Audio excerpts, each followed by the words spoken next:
Hiruk pikuk anggaran posko PPKM, Ketua Paguyuban Lurah angkat bicara.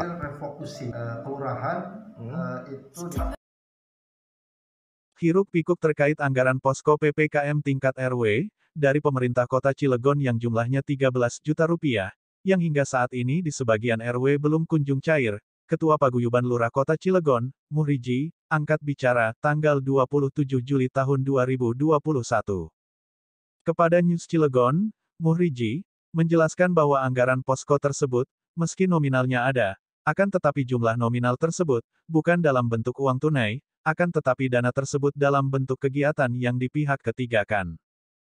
Terima kasih Kang Deda. Jadi saya ingin jelaskan di sini bahwa anggaran ini dana alokasi umum. Anggaran ini hasil refocusing yang kita sudah dibahas gitu ya. Dan anggaran ini memang melekatnya di kelurahan. Jadi kelurahan itu diberikan anggaran, jumlahnya bervariasi berdasarkan jumlah RW. Karena hasil rapat bahwa penanganan COVID-19 itu tidak bisa disamaratakan, sehingga disepakati bahwa penanganan itu berdasarkan jumlah lingkungan. Nah, untuk anggarannya, Kang Deda, memang Pak Wali, Pak Wakil, dan para pimpinan kita sudah menyampaikan di media bahwa anggaran itu 13 juta untuk RW, betul. Tapi perlu dipahami bahwa 13 juta itu bukan berbentuk fresh money, bukan berbentuk uang cash yang diserahkan ke RW. Perlu dicatat, saya ulangi ya, bahwa anggaran 13 juta itu bukan anggaran cash, bukan anggaran segar yang langsung diberikan ke RW. Bentuknya apa, Pak? Jadi bentuknya itu kegiatan yang ada di kelurahan, itu di pihak ketiga kan. Jadi pihak ketiga itu melaksanakan apa yang ada di DPA. Muhriji menjelaskan kegiatan yang dimaksud dalam pelaksanaan posko PPKM adalah seperti pembuatan spanduk, tenda dan makan minum tim yang berjaga di posko PPKM. Contoh ataupun kegiatannya ada tiga komponen sebetulnya kan, yaitu pemenuhan dari posko itu sendiri, yaitu spanduk, kemudian tenda dan makan minum. Makan minum itu semuanya di situ gitu. Dari 13 juta itu, Pak? 13 juta itu.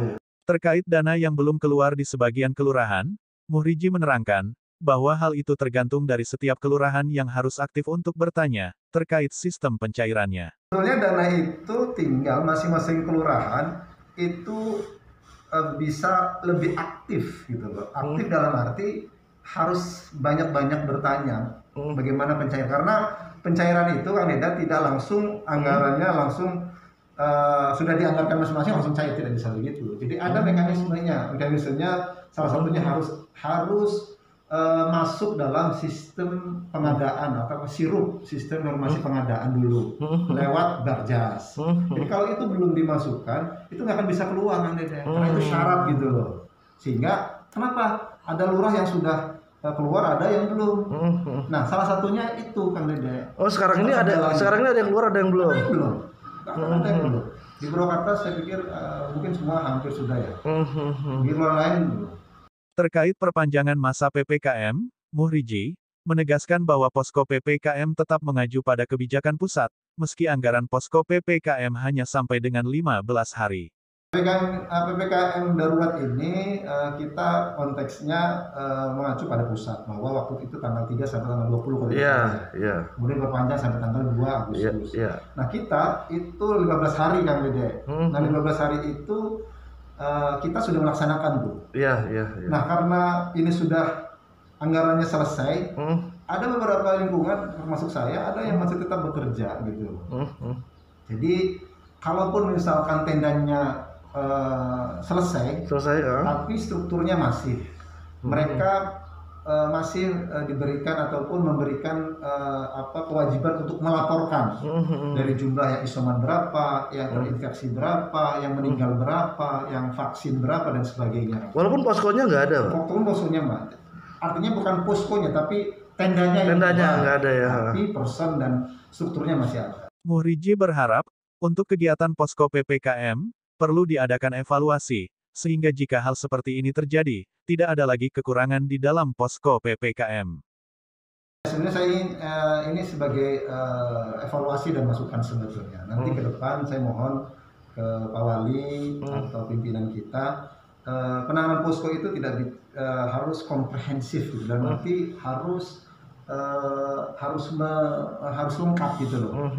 Jadi penanganan COVID ini ternyata tidak bisa bicara posko saja gitu, tapi bicaranya bagaimana masalah 3T-nya misalnya, tracing, testing, dan treatmentnya seperti apa. Jadi memang harus banyak keterlibatan personil, Kang Dede. Karena kemarin itu memang ada keterbatasan. Jadi bicara ada yang positif, itu terkadang kita tidak bisa 24 jam memonitor gitu. Kemudian tim kita juga tidak bisa tuh yang kontak erat mulai ditelusuri gitu loh, di tracingnya bener-bener gitu, sehingga ini yang menjadi kendala, termasuk ya equipmentnya, peralatan-peralatannya yang mendukung, dari mulai APD, dari mulai disinfektan, dari alatnya, dari sarung tangannya, maskernya, dan lain-lainnya lah yang memang mendukung untuk penanganan COVID-19. Meski keadaan masyarakat yang sedang mengalami kesulitan, namun Muhriji meminta agar masyarakat tetap semangat dalam mematuhi PPKM, agar Cilegon segera terbebas dari COVID-19 dan kembali menjadi zona nyaman. Ya, saya sih berharap masyarakat pertama, ayo semangat terus, jaga kesehatan, yang 5M sekarang ya, bahwa masker menjadi kebiasaan, rutinitas gitu loh. Masker menjadi salah satu alat yang bisa mencegah gitu loh.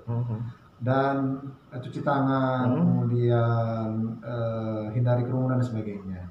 Dan paling terpenting jaga imunitas gitu loh. Ya konsumsi makanan yang bergizi. Ya walaupun banyak pertanyaan juga kan dia. Kami masyarakat biasa, Pak Lurah, itu memang susah makannya. Ya itulah pemerintah hadir kan Dede, untuk memenuhi kebutuhan minimal sembako mereka gitu. Siap. Semangat terus untuk melawan COVID-19. Kita bisa, mudah-mudahan Cilegon masuk zona aman, zona hijau. Ya tentu saja kalau sudah zona hijau, aktivitasnya mulai insya Allah normal, dan mudah-mudahan COVID-19 bisa hilang dan finish gitu di Cilegon. Amin.